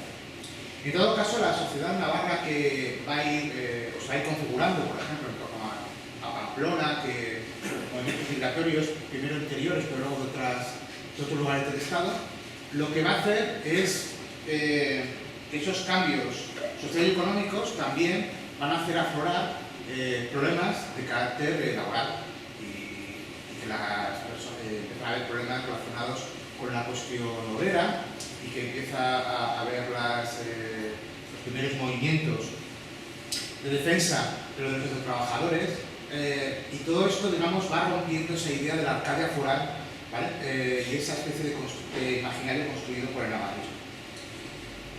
Por tanto, esto nos lleva al segundo factor, que es que cada vez van a tener más importancia movimientos y organizaciones políticas, sindicales, culturales y sociales que cuestionan la naturaleza misma del régimen franquista. Y el navarrismo es leído e interpretado como una ideología tradicionalista, ultraconservadora, vinculada con el franquismo, por parte de importantes sectores ubicados ideológicamente, no solamente desde la izquierda, sino también desde otro tipo de espacios como pues un centro derecha de carácter liberal y nacionalismo vasco. De tal manera que todo símbolo, todo discurso, toda construcción historicista vinculada creada por el navarrismo, ya fuera textual o visual, aunque hubiera sido integrada y naturalizada con relativo éxito, va a empezar a ser leída como un epifenómeno del franquismo. Es decir, la lucha antifranquista en Navarra es una lucha, en Navarra, contra el franquismo es una lucha política contra el navarrismo, todo lo que significa y todos los elementos simbólicos del mismo. De esta manera, esa iconosfera que ha ido construyendo el navarrismo a lo largo del tiempo va a ser puesta en cuestión y que va a ser utilizada, digamos, tanto en debates políticos, y aquí el papel del Legado de Navarra va a ser cada vez fundamental. Bien, ¿cómo reacciona, cómo intenta el navarrismo de alguna otra manera adaptarse? Él es muy consciente dice, vamos a ver, la situación está cambiando y además está viniendo gente de otros lugares que viene aquí a Navarra a trabajar, pero no saben dónde vienen. Bueno, pues vamos a sacar un tipo de publicaciones que sean muy visuales, que sean de fácil lectura, pero bueno, eso es un poco peñazo, pero bueno, que sean muy visuales, de fácil lectura y que recojan todo lo que consideramos simboliza o representa lo que es Navarra. Y, digamos, entra ahí también un discurso de carácter histórico o historicista vinculado. Y es cuando se empiezan a publicar los cuadernos de temas de cultura popular. Los que lo conocen. Que el objetivo que tiene, inicialmente, bajo la dirección del Servicio de Bibliotecas de la Diputación, que está bajo el mando de Jaime del Burgo, es una figura bastante conocida, inicialmente es, claro, en esta clave de que la gente que... Pero luego se da cuenta que dice, no, también hay otro objetivo, y esto es muy interesante. La idea es que los navarros y navarras conozcan su propia historia. En términos así muy jocosos diríamos que hay un objetivo de reevangelizar en los principios navarristas una sociedad navarra que cada vez es más díscola, o que mantiene, digamos, o está comportándose con, digamos, estilos de vida diferentes a lo que todo buen navarro o navarra debería llevar. No es extraño que el primer número esté dedicado justamente a San Francisco Javier. Digamos que el formato, como podéis ver, es muy visual, con muchas imágenes, muchas fotografías que llegan así a... ¿vale?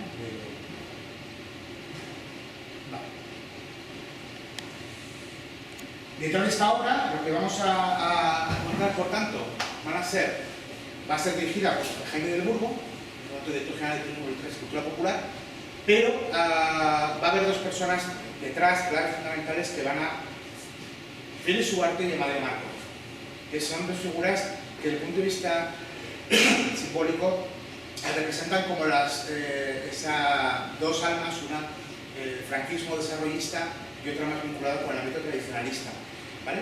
Pero tenemos que pensar este tipo de iniciativas, lo del tema de cultura popular, pero luego también con campañas turísticas dirigidas a la sociedad navarra por Navarra, ¿vale? Que es una campaña que fue muy importante en los años 60, dirigidos, digamos, con el objetivo de intentar modernizar el discurso navarrista. Los ejes temáticos que nos vamos a encontrar, es decir, esto es una investigación que hice hace unos años, que lo que hice fue cogerme los 400 números y empezar a analizar todas las portadas, ¿vale? Tanto desde un punto de vista de temáticas que iban sobre las representaciones visuales que ahí aparecían. Como esto no era mi objetivo explicarles toda la investigación, me voy a centrar únicamente en aquellos aspectos temáticos que aparecían en los 400 números y como se puede ver, van a girar fundamentalmente en torno a la historia que tiene, digamos, esos dos ámbitos, la historia en su ámbito institucional, de defensa de los fueros y de la institución que de alguna otra manera encarna los mismos, la historia vinculada con la dimensión de monumentos, pero eso es muy interesante, arte religioso y arte vinculado con casios y palacios. Es decir, otra vez vuelve a aparecer la cruz y la espada, pero digamos suficientemente desdibujados para que digamos no chirríe digamos en ese nuevo contexto. La idea de la religión que fundamentalmente se va a estar vinculada con la idea de biografía de grandes hombres y la dimensión de la cultura popular. Y es en este punto donde empieza a haber una quiebra dentro de esa colección. Porque si bien los primeros números sí que entroncarían dentro de ese proceso de revitalización, a partir de un cierto, creo que es el número 30 aproximadamente, estoy hablando de memoria, posiblemente hierve, hay un momento determinado que se ve que la misma Diputación, Jaime del Burgo dice, oye, esto no está funcionando. Y lo que va a ser un lugar en donde historiadores, escritores de los pueblos y demás van a empezar a escribir sus cosas. Y va a haber una especie como de dispersión de temáticas y de temas. De hecho, el principal autor, no sé si lo sabrán, el principal autor que vamos a encontrar aquí es Jurió. Jurió, muchos de los trabajos de carácter etnográficos o de historia local y demás, lo va a publicar aquí, por ejemplo. ¿Vale? Es decir, hay un momento determinado que ya es como, bueno, esto parece que no está funcionando, esto parece que no está convenciendo, ¿vale? Y al final lo que nos vamos a encontrar es números que van entre lo literario, en donde se defiende una visión de Navarra sin carrancia, y de repente otros que son trabajos etnográficos que, bueno, la verdad que son, algunos de ellos tienen un gran valor histórico, ¿no? Monografías sobre historia local, por ejemplo, trabajos sobre la Jota Navarra, aunque bueno, esto no voy a poner aquí. Nos vamos a encontrar números que, algunos ejemplares que lo que buscan es representar un imaginario de lo que es el buen navarro, ¿vale? En este, por ejemplo, me encanta, porque es una síntesis visual de lo que se considera para el navarrismo lo que es un buen navarro, ¿vale? Una sociedad de los pueblos, llevado por una religiosidad popular en torno a la figura de Javier, de hombres viriles que trabajan de sol a sol y mujeres dedicadas, atención al detalle de la fruta que es muy interesante, a lo del río, ¿no? Esperando a que este hombre viril venga del campo, posiblemente cantando alguna jota patriótica, ¿vale? No sea una jota de estas aldeas, no va a ser una cosa. Y todo esto en torno al campo, al agro como elemento de conexión de esa identidad, ¿vale? Claro, esto chirría cuando de repente tiene 25 números más adelante trabajos etnográficos en donde frente a esta estampa maravillosa se refleja la realidad del agro navarro. Es una realidad completamente diferente. Es una realidad de gente que está huyendo del campo a trabajar a Montreal. ¿No? Y bueno, las fotografías, estos trabajos etnográficos que me refería popular. Un poquito más así. Vale. Hay un segundo campo, un segundo ámbito en donde se va a intentar esa revitalización, y eso va a ser el cine. Jaime del Burgo se ve que tenía tiempo libre porque se metió también a guionista de películas. No sé si saben ustedes que Jaime del Burgo hizo guión de una película, solo una. No, su carrera cinematográfica es bastante fuerte. La película en concreto se llamaba Tita Navarra, y por la portada por el cartel de la película ya más o menos pueden intuir un poco por dónde va la cosa, ¿vale? En realidad con esta película lo que va a intentar es recoger todo ese discurso navarrista y demás, pero lo va a intentar mezclar con una especie de programa turístico en donde se va eligiendo los lugares más típicos de Navarra para traer. Es un jumelaje, una combinación que demuestra justamente la incapacidad de adaptarse a los nuevos tiempos. Lo interesante y lo bonito es que mientras, al mismo tiempo que tiene lugar con Navarra, se escena Amalú. Y lo que voy a hacer ahora, les voy a poner dos fragmentos de las dos películas. Son dos películas que se hacen en el mismo momento, en la misma época. Y quiero que se fijen muy bien en la gran diferencia, tocando el mismo tema, el discurso que plantea Amalú y el discurso que plantea Cita Navarra.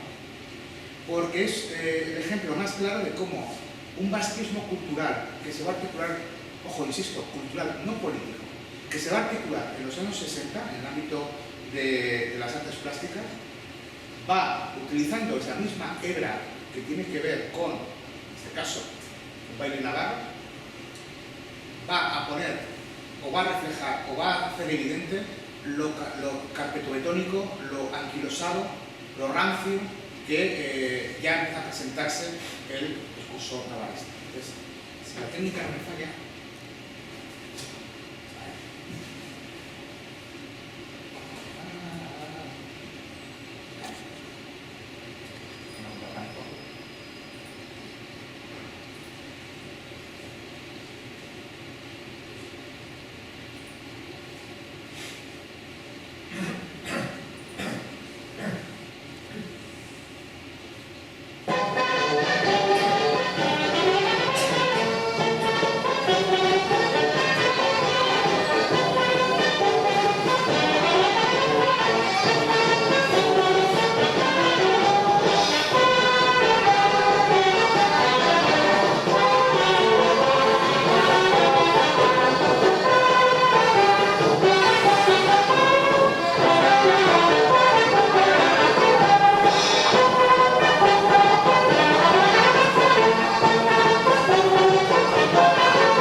yo no sé si se han observado una cosa que la calidad no es suficientemente buena y se pierde. En la película de Malú, esa escena que hemos visto, es un grupo de danzaris de chicos y chicas, que he visto. Es decir, no solamente es un planteamiento de carácter estético, esteticista, que hace de Malú una película que más allá de sus consideraciones ideológicas, es una película, yo creo que vale la pena verla, porque es una película súper interesante, pero que también plantea un discurso, una serie de discursos, y frente a ese universo inicial que hemos visto en esta escena, que les aseguro que es lo más suave de Citar Navarra, porque hay escenas todavía mucho más rancias, pero con respecto a ustedes no las he querido poner. Sobre todo el final, cuando ella se casa con él. Bueno, no va a hacer spoiler, ¿vale? No, si están interesados, les puedo pasar una copia bajo su responsabilidad. Vale, tercer elemento, porque así nos va a echar el tiempo encima, tercer elemento en donde, en esa idea de jugar con, utilizar con los medios de comunicación de masas, la cultura popular, los temas de cultura, los cuadernillos, el cine. En ambos casos vemos que es un fracaso, o que por lo menos la cosa no acaba consiguiendo los objetivos que se pretenden. Y el tercero es el cómic. Y esto es una historia que no es muy conocida, pero que creo que es muy interesante. En torno al año 1968 se va a publicar, o se publica, la primera entrega, concretamente el 6 de octubre, de episodios históricos de Navarra en historietas gráficas populares. En total fue una treintena de entregas, patrocinado por la Caja de Ahorros de Navarra, con la garantía de la excelentísima Diputación Foral. A día de hoy no tenemos apenas información sobre la autoría, tanto el dibujo como el guión, no sabemos exactamente quién estaba detrás. Lo único que sabemos, o lo único que hemos podido llegar a descubrir, es que bueno, detrás había una agencia de publicidad, concretamente Blog S.A. Publicidad, y que en todo caso los temas que se van a publicar entrarían dentro de ese relato historicista del navarrismo, como una especie de intento de llegar al gran público, una especie como de intento de, más allá de ámbitos educativos, sino de ámbitos de entretenimiento, que se intentara seguir reproduciéndose de un modo u otro. Aunque sí que es cierto que hay dos cosas que llaman la atención. El cómo en algunos episodios concretos se producen algunas pequeñas variaciones en relación a ese discurso historicista, navarrista, y el segundo elemento es que hay algunas historias que son excesivamente goles vista a día de hoy. Pero hay algunas de las viñetas que remiten a algunas de las historias que son un poco salvajes, es decir, pensadas para un público infantil. En todo caso, es una mezcolanza, donde se mezcla lo histórico, lo legendario, lo anecdótico. Al final es un producto como curioso, pero me gustaría que se fijaran. Yo aquí había seleccionado tres, que son el sitio de Pamplona, ¿vale? La batería de Noain y el sitio de Maya, en donde la estructura narrativa que se plantea en realidad es la rearticulación del discurso de Víctor Pradera.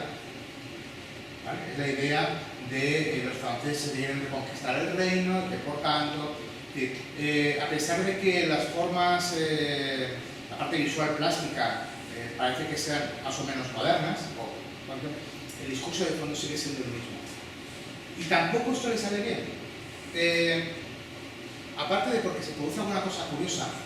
Por ejemplo, yo con esta que hace referencia con la gamazada, tengo una cierta fascinación, sobre todo con la última viñeta, en la cual parece que es una misma familia, porque es el dibujo igual del sujeto, no hay ninguna variación en el protagonista. Casi 10 años después, se va a publicar esto. Que imagino que lo conocen. Y que va a ser siguiendo con el lenguaje del cómic, lo que va a plantear o va a hacer que lo que ha publicado el Diario de Navarra, pero con dinero de diputación y persiguiendo esa especie de renovación del discurso navarrista, prácticamente reviente. No quiero ser malo en relación a que una fuera de Caja Navarra, de Caja de Navarra y la otra de Caja Municipal, pero les voy a dar una clave. La clave es quién está conformando la dirección de Caja de Ahorros de Pamplona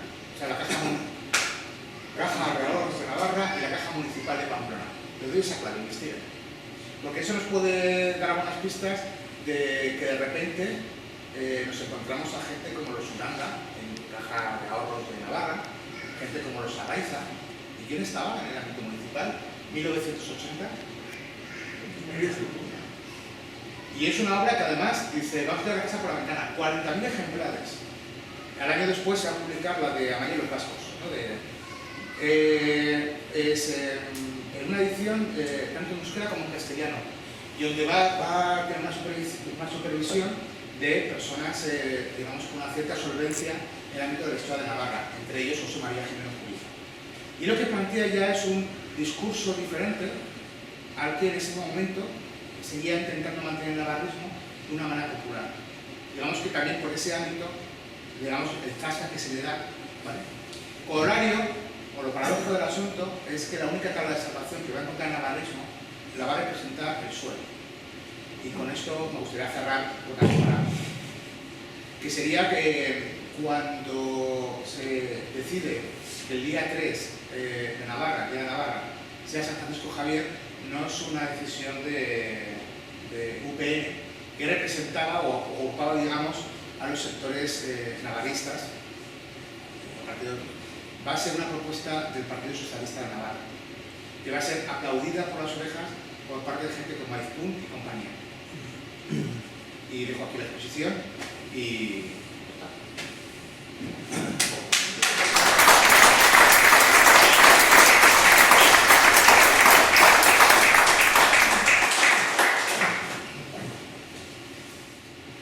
Bueno, hay una cosa que no he contado, que, o así, porque digamos que es como precipitado. Quedaba una cuarta parte que no he contado. Si se quedan ustedes, he hablado de 3 fases que más o menos, ya digo que es una cosa que también estoy revisando porque la periodicidad, yo un poco lo había organizado también mentalmente para ir distribuyendo las diferentes fases, pero quedaba una cuarta que no he comentado y si quieren les lanzo cuatro líneas que me parecen muy importantes, que es lo que ocurre el intento de la reinvención del navarrismo por los gobiernos UPN, que aunque están más cercanos en el tiempo, sí que de alguna otra manera puede activar ese discurso historicista, pero en algunas claves que son llamativas, ¿no? Todo lo que tiene que ver desde el tema de los debates por la ley del euskera, la manifestación, ¿se acuerdan?, de Navarra por los fueros, el homenaje al centenario de la Gamazada. Se revisan la hemeroteca y las claves a través de las cuales se aborda eso. Digamos, lo que nos podemos encontrar otra vez es una especie de reinvención o de reactualización que es bastante llamativa. Pero les voy a contar una nota muy divertida. Una de las acciones vinculadas con eso fue la colocación de diversas estatuas por la ciudad. Una, la conocerán, Carlos III. Pero hay otra que es Sancho a la entrada de Pamplona. ¿Se la conocen? En un debate que si miremos la descripción, res hispanicus, ¿vale? En ese debate, en donde, de alguna otra manera, se volvía a recoger la idea de que Navarra era la más española de todos los reyes españoles. Para que vean un poco hasta cierto punto algunos debates, el nivel de impregnación real. Un día estaba paseando por ahí y me quedé con un grupo de chavales, yo creo que tendrían 12 años, y uno le decía al otro, oye, ¿qué han puesto ahí? Y el otro, ay, no sé, creo que es el Señor de los Anillos. Digo esto porque a veces, desde el punto de vista de la cultura popular, nos da buena medida hasta que cierto punto continuar algunos planteamientos con algunos iconos, con algunos elementos del imaginario por parte del navarrismo hace tiempo que ha perdido la batalla de la historia. Otra cosa es que tengan, digamos, elementos institucionales que puedan tener un cierto poder, un cierto discurso, pero igual la sociedad ya hace tiempo que está en otra clave diferente, ¿vale? A mí la nota de los Anillos me llama muchísimo la atención porque se complementa con otra, que es en otra conferencia en donde puse los cómics del Día de Navarra de los años 60, hubo también una adolescente de 15 años que me dijo, bueno, eso es como Juego de Tronos, ¿no? Es decir, ¿cuáles son las metáforas que actualmente está utilizando el futuro, ¿no? Los chicos y chicas y demás, a la hora de explicarse o a explicar la historia de Navarra? Y yo creo que también es una buena reflexión en relación a el contar bien, o por lo menos poner todos los elementos, porque si no hacemos eso, el problema que vamos a tener es que nos van a contar la serie de Netflix, ¿vale? Entonces yo creo que es un buen ejercicio de cómo contamos esto a los chavales, a las chavalas, a las personas que en un principio jamás van a venir a esta sala, aunque sea para hacer este acto como el señor acaba de hacer ahora, que ha descubierto que soy académico, por tanto aquí debe haber una conexión rara. Bueno, luego os contaré fuera del micro una conexión con el carlismo vía familiar, pero bueno, no vamos a entrar ahí, públicamente por lo menos. Yo creo que es una buena reflexión, es decir, hablamos del historicismo en el sentido de la posición discursiva que tenemos del presente hacia el pasado. Bueno, vamos a pensar del presente hacia el futuro contándonos bien la historia, ¿vale? Y cuando digo contándonos bien la historia es poniendo todos los elementos de una manera más o menos lo más científica posible.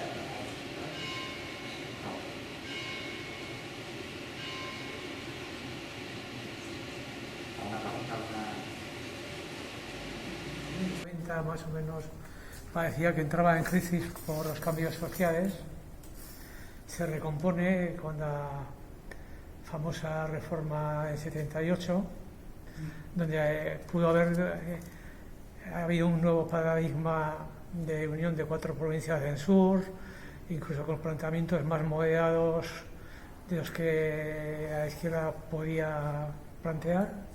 Se recompone y se refuerza desde Madrid. Yo creo que ahora mismo, si en el navarrismo tú has dado antes 3 visiones, que uno era fuerista, otro era franquista y otro era españolista, se recompone en el siglo XX con Sanz, pero yo creo que está dando un giro todavía. Siempre ha sido españolista en el fondo, de Navarra, Fodán y Española, lo pequeño era Fodán, en mi opinión. Y yo creo que ahora mismo, y ya con la influencia de los nuevos medios tecnológicos y que reproducen una serie de mensajes, más los medios de comunicación tradicionales, yo creo, y luego empezó las élites en Navarra, que si hablamos de Opus, si hablamos de medios económicos, que aunque se hayan transformado, las familias siguen estando en consejos de administración. Yo creo que está, aunque hay una efervescencia de movimientos populares múltiples, no nos damos cuenta del poder que tiene. La prueba es que mantiene un 40% un 35% de voto real, ¿no? Porque, o sea, que hay una evolución involutiva en el federalismo. Todo lo que estás comentando me parece súper importante y muy interesante. La verdad es que una reflexión muy pertinente, porque, claro, yo la exposición que he hecho aquí es una exposición sobre todo centralizado en aquellos aspectos vinculados con salud, además en plan muy caballo rey, ¿no? Pero evidentemente esto hay momentos y episodios que hay que, soy el primero que soy muy consciente de ello, que hay que ir al más fino. Retomo lo que has comentado de la transición. Fíjate, hay una situación previa, que es, a ver si lo digo bien, luego posiblemente Guerre, porque no me acuerdo exactamente cómo. Si me equivoco, perdonen ustedes, pero creo que fue la revisión del fuero que realiza Aizpún, que además lo hacen en Belagarce, en el Roncal, en el año 70, para presentarlo, digamos, ante el gobierno de Madrid, ante Franco, y que se aprueba en el 73. Y que hace que, por lo menos, una parte de ese navarrismo, de alguna otra manera, a pesar de que a nivel social y a nivel popular no tenía, digamos ya, el empaque o la fuerza que sí que seguían estando en las posiciones de poder del régimen franquista y que evidentemente seguían jugando digamos, las cartas que tenían en ese momento. Es decir, el cuestionamiento es social, pero esa sociedad todavía vivía atrapada y viviendo la represión del régimen franquista, ¿no? No solamente política, sino también cultural. Y ahí podemos, yo creo que a todos nos vienen a la mente escenas, situaciones muy surrealistas en relación con actos relacionados con el euskera, con el olenchero, ¿no? Y evidentemente esa estructura de poder no va a cambiar de la noche a la mañana. Has comentado el tema de la Universidad de Navarra. Es que es súper importante, porque la Universidad de Navarra muchas veces caemos en una pequeña trampa que la centralizamos su importancia en relación a Navarra. No, es que la Universidad de Navarra, junto con la Escuela de Altos Funcionarios de Torrejón de Ardoz, eran unos pilares del régimen. Es que la inteligencia del desarrollismo va a estar en la Universidad de Navarra. López Godoy va a ser un pilar fundamental. Es decir, el Estado franquista, cuando acomete las reformas que tiene que realizar a finales de los 50, desde el punto de vista de la organización del Estado, plantea la Escuela de Altos Funcionarios de Torrejón de Ardoz, y desde el punto de vista de la política económica de carácter liberal, va a ser la Universidad de Navarra. Evidentemente, esto lo que hace es una especie de conexión entre las élites locales navarras con las élites de Madrid. Pero no solamente eso. Yo no sé, otros invitados, como Miguel Soraure, cuando se ha hecho una revisión historiográfica en relación al Estado de Navarra, es que lo que nos vamos a encontrar es que no solamente va a ser un pilar desde el punto de vista del pensamiento económico, sino también desde el punto de vista de la creación de un discurso histórico del Departamento de Historia. Aunque la paradoja que también dentro de ahí van a surgir historiadores que de alguna otra manera van a ser cuestionados, va a ser una especie de think tank, ¿vale? Por decirlo utilizando una tecnología moderna, en donde de alguna otra manera se va a crear un discurso de carácter histórico y legitimador, digamos, del orden de eso. Y evidentemente es lo que comentas, es decir, en la transición, claro que hubo movimientos y hubo estrategia justamente para impedir cualquier otro tipo de solución que no estuviera ya más o menos predeterminada o prearticulada, digamos, a ver, no me quiero poner en plan conspirativo, pero hace un mes o así, en enero, me invitaron, la Junta Republicana me invitó a una conferencia para que explicara la monarquía española. Tema fascinante, ¿vale? Es fascinante porque bueno, en la parte de la transición me acuerdo que la sorpresa de Cuentos Extraños, cuando yo empecé a sacar documentos de la CIA, que de hecho igual los tengo aquí, documentos que son públicos, que ya planteaban qué modelo de transición se estaba pensando para España. En informes de los años 60, perdón, años 70, años 71, ¿vale? Son informes públicos. Por tanto, también a la hora de ver o de reanalizar ciertos episodios de la transición, también creo que tenemos que empezar a ampliar la mirada en relación a nuevos materiales históricos que están empezando a ser accesibles y no es que nos permitan arrojar luz en episodios que son más o menos oscuros, ¿no?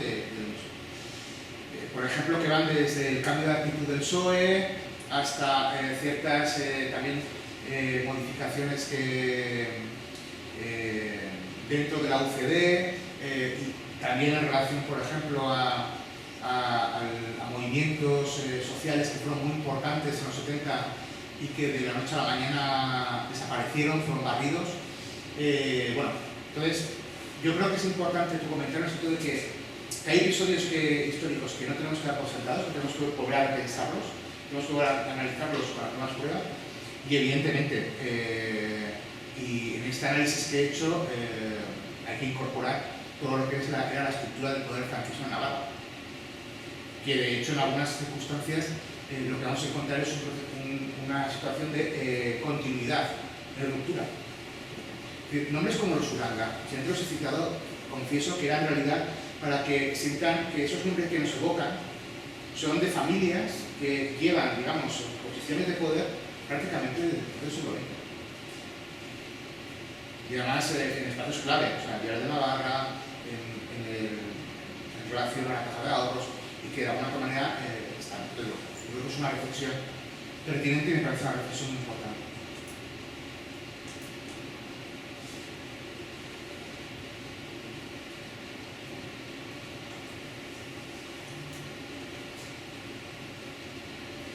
Bueno, llegado a este punto, ¿puedo hacer una confesión? Vale, la confesión es la siguiente. Uno de mis vicios, vicios, es parte de mi... Yo siempre hago una charla de estas, siempre lo hago. Si ustedes tienen carteles o material así de postales antiguas relacionadas con Navarra y todo esto, y no saben qué hacer con ellas y están haciendo limpieza de almacén, y digamos que yo colecciono, porque además es material base que luego me ayuda a analizar justamente, a seguir profundizando en todo aquí que les he ido exponiendo. Entonces, aquello que vayan a limpiar o lo que sea y que lo vayan a tirar, que bueno, digamos que yo los estoy recopilando y que piensen en mí, por favor.